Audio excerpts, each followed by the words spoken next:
tous, bienvenue sur Hashtag Protestant 2.0, on est jeudi le 14 mai, on se retrouve dans la cuisine du presbytère à Wittesheim. Pour ce matin, je vous propose une lecture issue du Nouveau Testament. On est dans la première lettre de Paul aux Corinthiens, au chapitre 14, à partir du verset 6. C'est Paul qui nous donne quelques recommandations, quelques bons conseils, justement pour bien vivre tout simplement avec les dons de l'Esprit Saint. Voici ce qu'il nous dit. « Frères, je vous le demande, quand je viendrai chez vous, si je vous parle en des langues inconnues, en quoi vous serais-je utile ?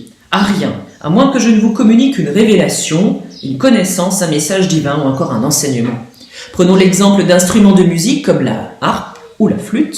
Si les notes ne sont pas données distinctement, comment reconnaîtra-t-on la mélodie jouée sur l'un ou sur l'autre de ces instruments ? Si le joueur de trompette ne fait pas retentir un appel clair, comment se préparera-t-il au combat ? De même, comment pourra-t-on comprendre de quoi vous parlez si le message que vous exprimez au moyen de langues inconnues n'est pas clair ? Vous parlerez pour le vent. Que vais-je donc faire ? Je prierai avec mon esprit, mais je prierai aussi avec mon intelligence. Je chanterai avec mon esprit, mais je chanterai aussi avec mon intelligence. En effet, si tu remercies Dieu uniquement en esprit, comment celui qui est un simple auditeur dans l'assemblée pourra-t-il répondre « Amen » à ta prière de reconnaissance ? Il ne sait vraiment pas ce que tu dis. Même si ta prière de reconnaissance est très belle, l'autre n'en tire aucun profit.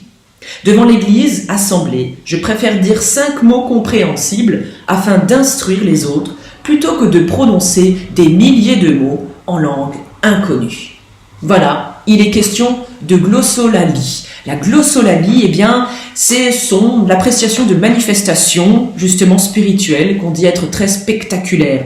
Pour la faire courte, c'est la pratique de langue inconnue. C'est-à-dire, vous avez des personnes qui commencent à parler, l'autre qui est à côté ne parle pas la même langue, mais les deux se comprennent parce que, par le don du Saint-Esprit, ils arrivent à se comprendre. La glossolalie, alors c'est pas un gros mot, mais c'est pratiqué déjà dans la communauté des Corinthiens. Et Paul va leur expliquer très simplement que ça ne suffit pas et que ça n'est pas un critère et ça ne doit jamais devenir le seul et unique critère pour justement estimer en communauté, que les uns et les autres aient la foi en Dieu et au même Dieu. Ce don est perçu, on peut le comprendre, comme un signe de la présence de l'Esprit de Dieu.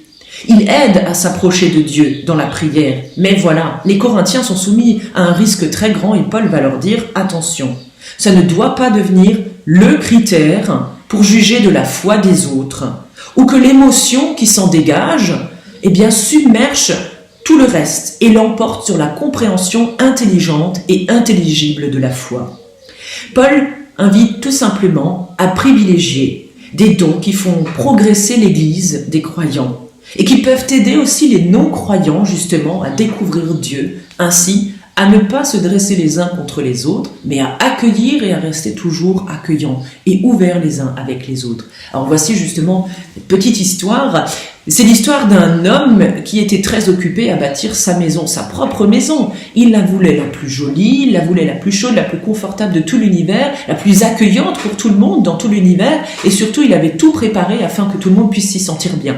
Et puis quelqu'un est venu lui demander son aide, simplement parce que l'univers tout entier était en train de brûler, était en feu.